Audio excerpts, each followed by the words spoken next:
Katie, just before you split from Pete, you were both at the British Soap Awards, and I've got a clip I want you to see from that event of the pair of you. Please welcome Katie Price and Peter Andre.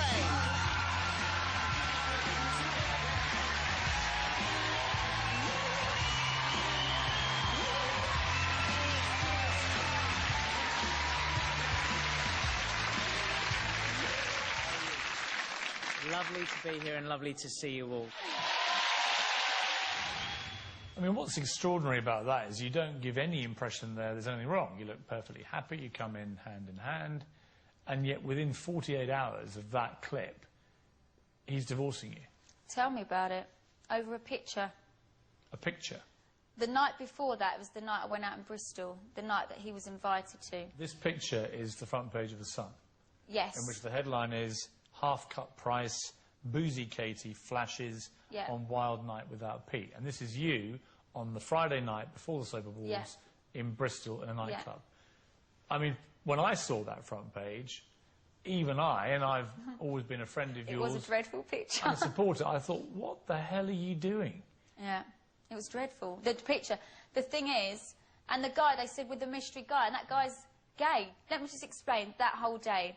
Me and Pete flew to Cyprus with the kids, and Pete was going to stay longer in Cyprus, but he said, oh no, I'll come back, I'll go to the horse show with you, because I was working there doing my KP equestrian stuff. And then when we landed, it was on Thursday, he said, oh, do you mind if I don't come with you tomorrow? So we stayed in Bristol, and then when I was at the horse event, Andrew was there with Polly, his wife. Andrew is Andrew Gould. Andrew Gould is a respected horseman, one of the best dressage riders in the country who trains my horses. And he's married. And he's married with 2 kids. He's been with his wife since he was 16, happily married.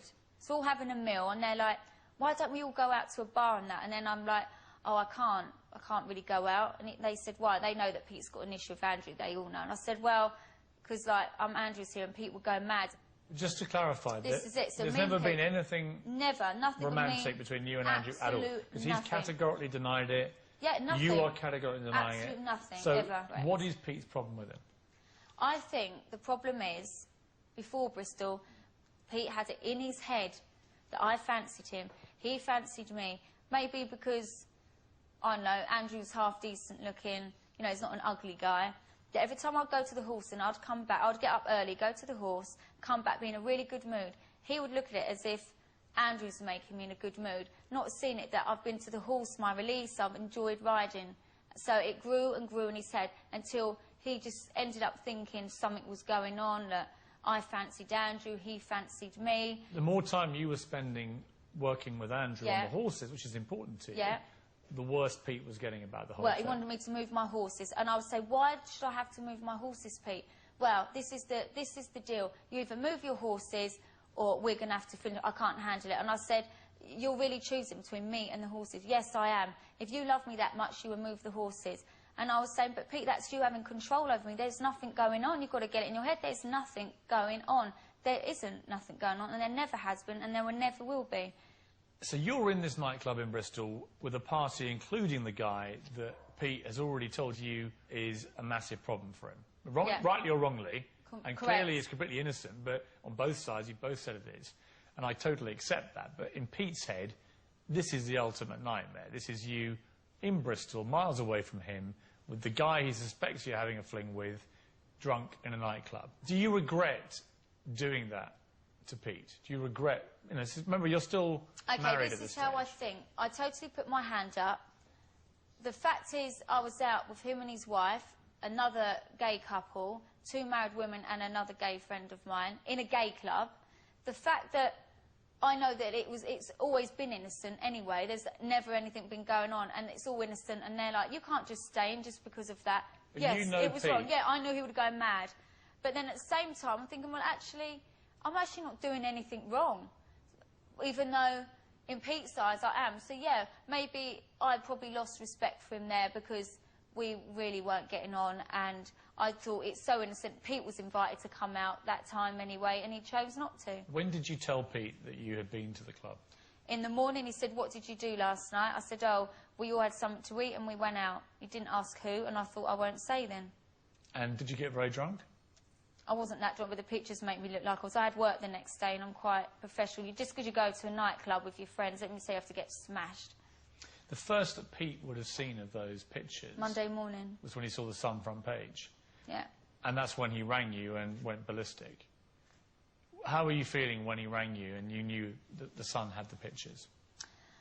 Well, I was with Andrew at the time, and because I was just about to get on my horse, and I said, it's over.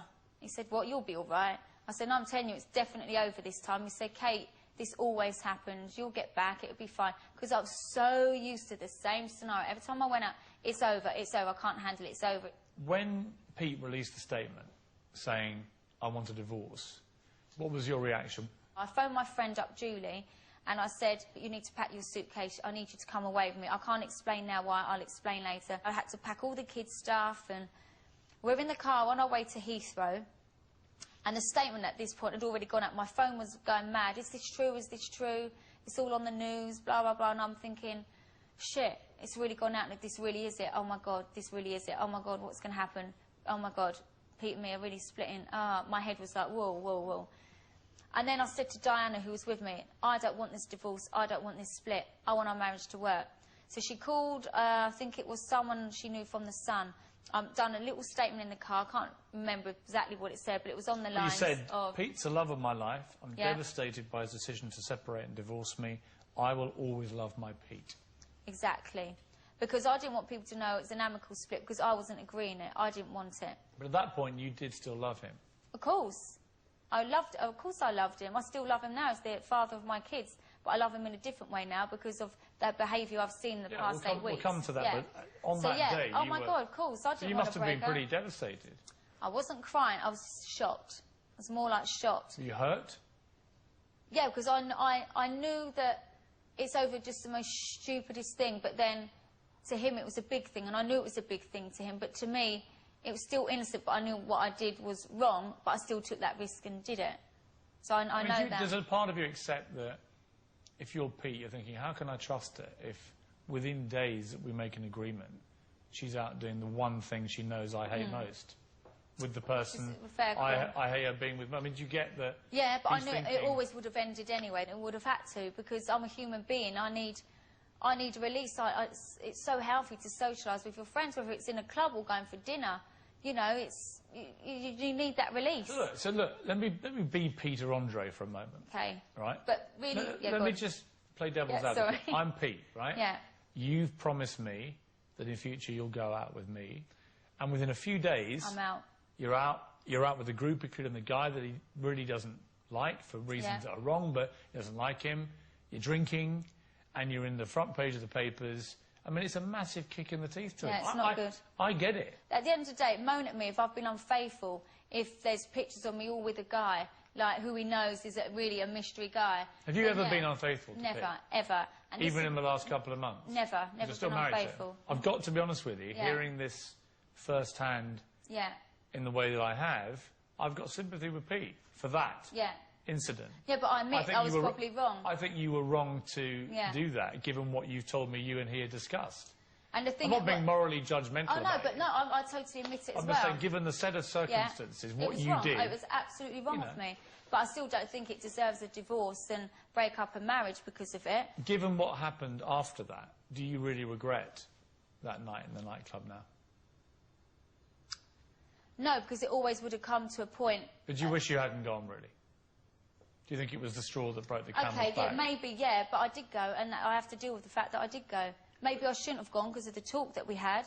But then when you've got everyone going, Kate, come on, it's innocent. You know, we're only going out, we're not doing nothing wrong. And it's but it was from Pete's point of view, rightly or wrongly... Rubbed in his face, completely. It's the straw that broke the camel's back. It's the final humiliation for him, as far as he's concerned. Were there other things that you discussed? What else came up? Me going out. You going out generally? Me going clubbing. He couldn't bear it. Could not bear the fact of me going clubbing, which if in 5 years, from the age of 25 to 31, I must have gone out about 15 times. The newspapers could do their research. They pictured me every time I go out. Yes, they use the worst shocking pictures. Yes, I wear the minimal outfits when I go out. These are nights when you become Jordan. Well, everyone changes when they have a drink. I'm an exhibitionist when I'm not, but I become more